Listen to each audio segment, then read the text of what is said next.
I am Faustino Alandi Silang. Nickname ko Dondi.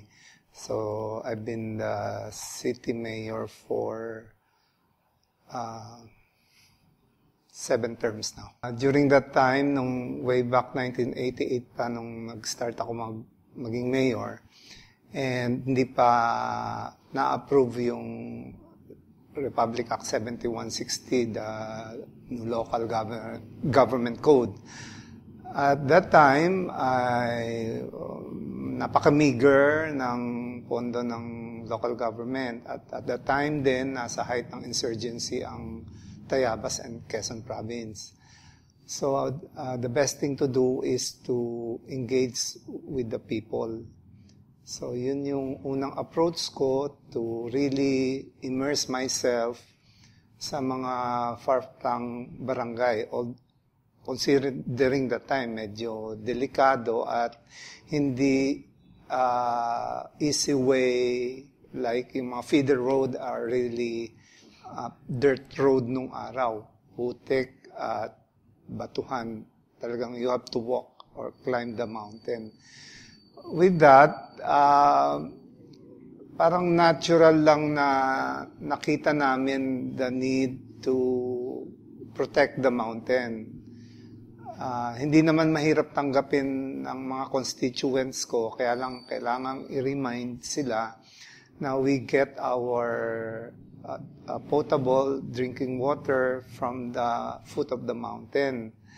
And plus, since it's a rainforest mountain, at basically agricultural town ang Tayabas, so napakalaki ng blessings ng i-maintain yung supply ng water na sinusustain ng mountain. So, yun muna yung basic encouragement. Just making them aware of what is already around. Sometimes people take for granted yung ordinarily, daily nila nakikita sa kanilang environment. So, and sometimes, ganun ka rin magiging attitude. So, nagkaroon ng creation muna ng consciousness about their environment. Nag-engage na rin kami with yung outside group muna to help us organize the people. So, nagkaroon kami ng parang people's organization kasi kailangan magkaroon ng ownership muna yung mga barangay, especially the barangay around on the periphery of the mountain. So, tinulungan kami ng NGO. Wala pa yung dictate ng local government code. And at that time then, the local government, me as the executive, alam mo naman yung politiko, pag nagpahuli ka, lalo pa nung time na yun,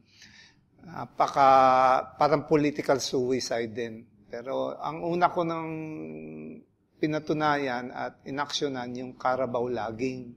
So pag tinawag na Carabao logging dito, ay basically yung logging na very discreet at hindi mo halos mapapansin, tapos yung mga logs are being pulled down by carabaos, tapos dinadala sila sa isang lugar discreetly. Iipunin yung logs, and then pag may contact na sila to pick up the logs they gathered, yun, isang truck na lang yun, one time yun. So, may nangyayari na ganon at hindi yun tinitingnan. Kasi ang isip lang ay isang puno lang yun, 2 puno lang. Ang nangyayari, several activities. So yun yung initial. Talagang pati Carabao, pinakonfiscate ko. Kahit mahirap sa kalooban ko because they're also using the Carabao sa farming. Pero para patunayan lang. Tapos nagkaroon na agad kami ng sort of return to the barangay at magkaroon ng program at liwanagin kung bakit. So, meron agad na ganong education. At yun nga, ano yung magiging resulta kung pababayaan natin ito at pananatiliin natin yung katwiran lagi na ini-exploit na mahirap lang po kami. Meron kaming pamilya. May mga anak kaming pinakakain. Kaya nagkakahoy kami. So, a wrong reason or an exploitation of a social situation, socio-economic situation ng isang pamilya para lang makapagputol ng kahoy. So, hindi, madali ko sabihin yon, but at a situation, lalo pa ng panahon na yon na bagsak ang kabuhayan, so, ang pinakamadali nilang pagkukunan ng kita ay pagputol ng kahoy. Ang maganda, immediate din yung aming pagpapaliwanag, pag-educate. So, hindi naman siya naging negative ang dating. At ang totoo niyan, pagkatapos nun ay tumaas pa yung consciousness ng ibang mga kabataan that time, na ngayon ay mga family man, woman na. At ito yung mga nagbuo rin ng mga samahan, kaya nabuo pati Tayabaos Mountaineering Group, tapos nagkaroon ng alyansa, ano yung, Luntiang Alyansa para sa Bundok Banahaw. So, nabuhay yung ganitong non-government organization. At nakakatuwa na hanggang ngayon ay sila ay actively participating. So, yun yung mga long-term ng mga initial steps na ginawa namin. And patuloy kami mag-engage with DENR. Kasi meron din mga tao sa private land nila at the foot of Mount Banahaw that requires logs or wood for yung repair ng kanilang mga bahay. So nagkaroon kami ng mga internal arrangements so that namomonitor. Hindi naman sinasabing pinapayagan, but for purposes lang na nagsasabi sila ng totoo na, Mayor, puputulin ko po yung 2 puno ng ganitong species sa aking lupa kasi po meron po akong inaayos na bahay, pang personal po ito. So gumawa kami ng ganong arrangement so that at least namomonitor namin ng Senro, ng PNP at ng local government yung mga movement ng mga ganyan. So alam namin kung alin yung pang-personal at malalaman namin kung alin yung kino-commercial. So mga small steps, kung titingnan niyo, simple steps, but these were very effective at the time. Na limited din ang tao ng mga taga-DNR at hindi rin sila basta pupunta sa bundok because of the insurgency. So, ito yung mga situations na hindi normal time, sabi nga.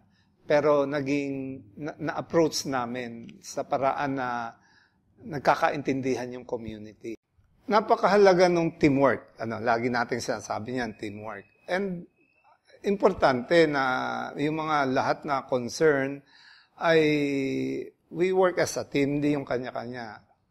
There was even a time nung, di ba, yung very actively ini-implement naman yung CARP sa agrarian reform. Meron din mga confusion diyan dahil yung distribution ng lupa based sa DNR ito ay bahagi ng protected area. Tapos sa bahagi naman ng Department of Agrarian Reform ay for distribution nila. Nagkaroon din kami ng ganong experience na nag-cooperate na kami sa reforestation, tapos dumating naman yung distribution. Tapos ayan, nangyari, pinuputol na nung mga nabigyan ng lupa, yung mga magaganda na nga yung tinanim namin, malalaki na. So, it was a very good example na pag hindi kami magtatrabaho as a team, sasabog yung program.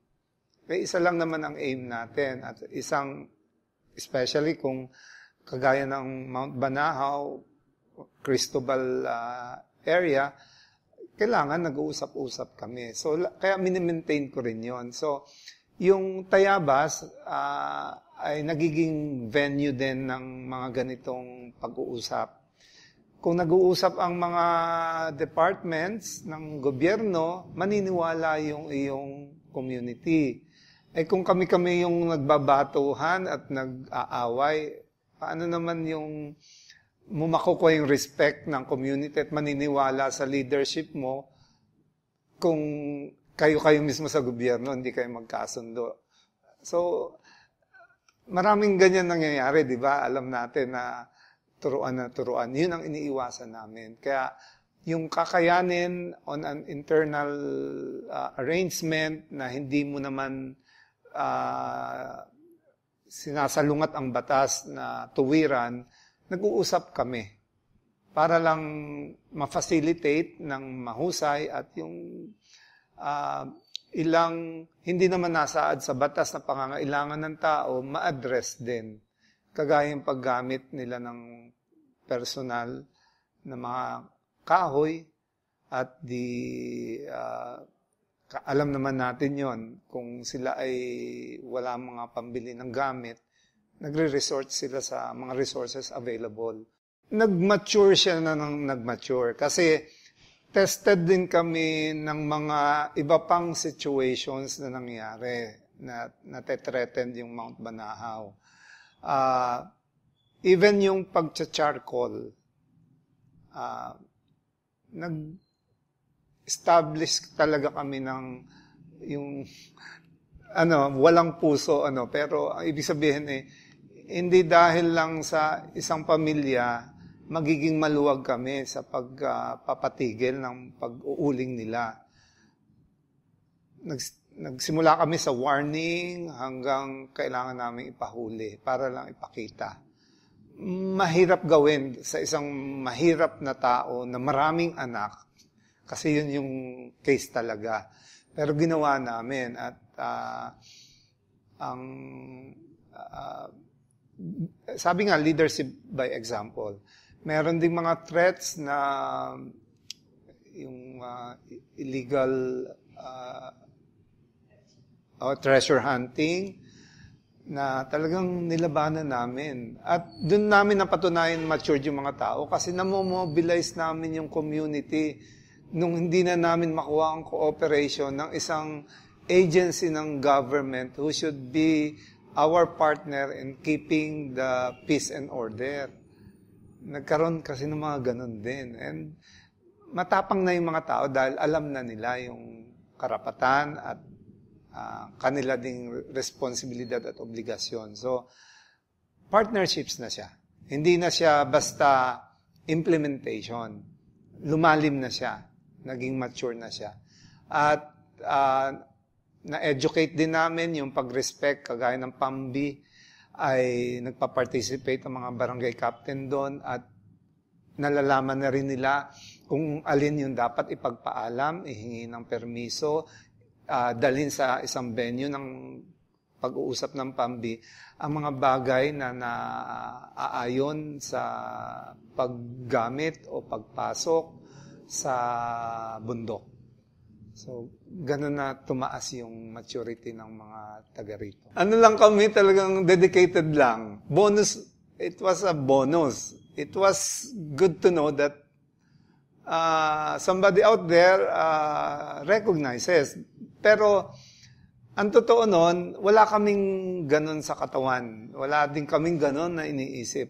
Ang pinakang magandang award or reward for us ay mapanatili namin yung Mount Banahaw and Cristobal at magpatuloy siyang, ang protection na binibigay namin sa kanya ay protection din na ipagkakaloob sa mga tao.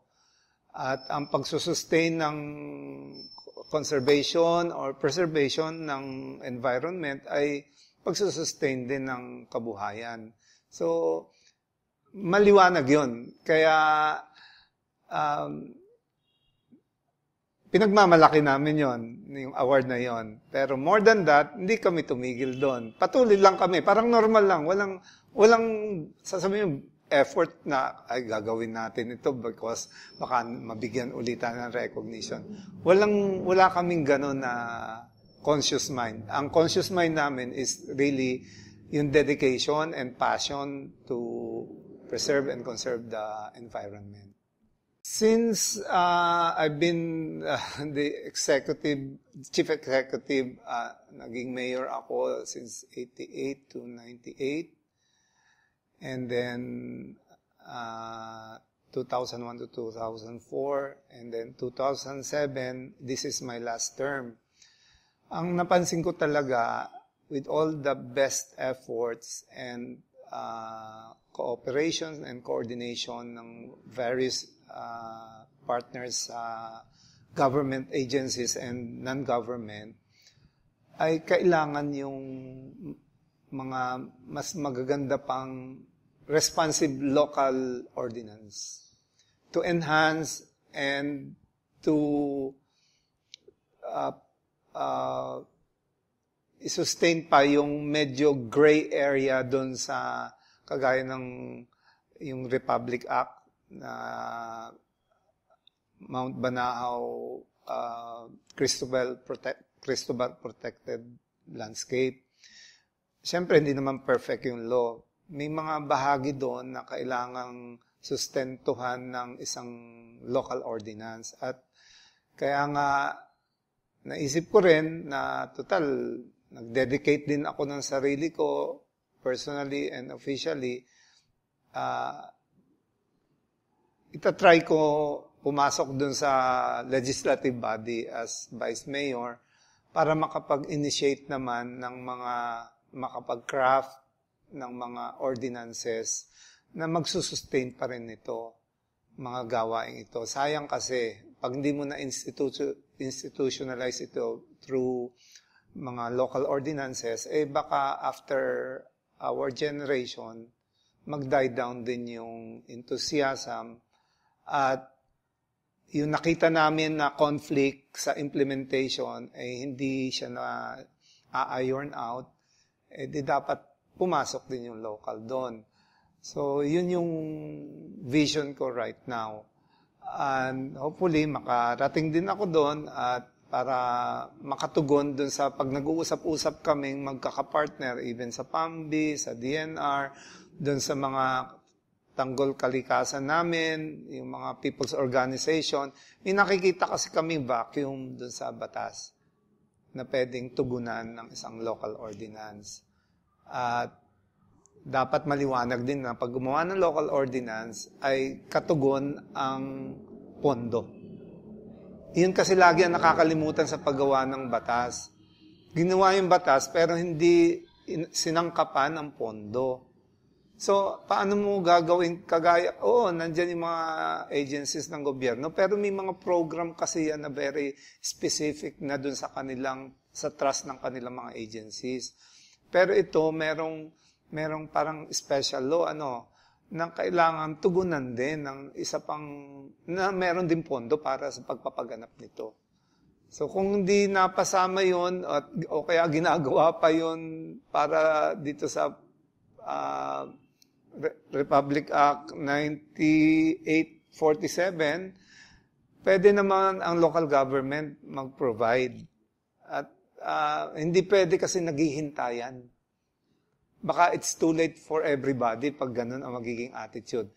Kaya nga kami rin dito sa local government as a executive, lagi kong nilalagyan din ng pondo yung operation, at least yung mga kahit hanggang insurance man lang ng mga aming tanggol kalikasan, yung mga logistics na makakatulong sa pagmomonitor nila, mga boots, raincoat, allowances, cellphone, kasi paano yung communication. So, lahat yan nakikita namin.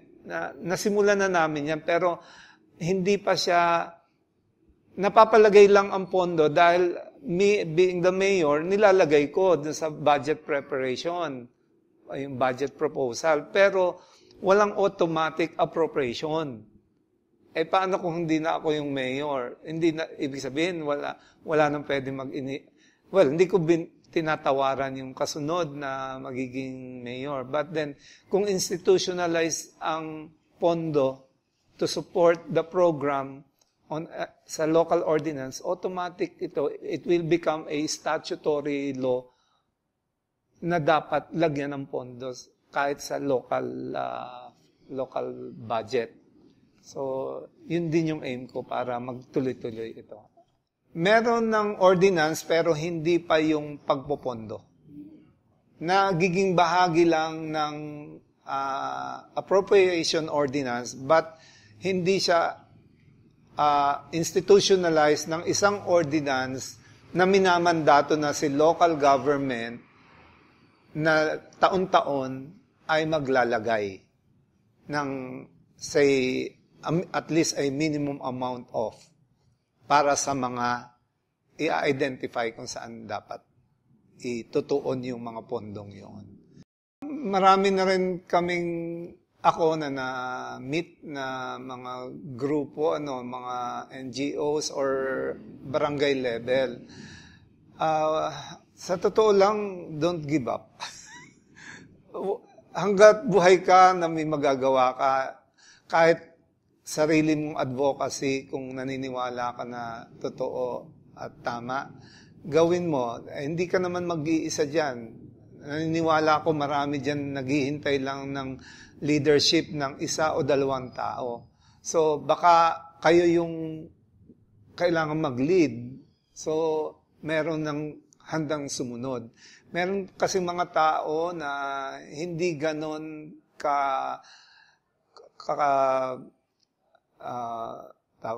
kumpiyansa, confident na mag-lead. So, ang masasabi ko lang, kung kayo yung NGO to lead, palagay matuto lang tayo makipag-coordinate sa mga government agencies. Hindi tayo magkakalaban as NGOs and non-government and government agencies. Kailangan lagi nating isipin na magkakapartner tayo. At merong paraan para i-resolve ang mga nagiging problema o nagiging conflict sa parehong concern ng bawat panig.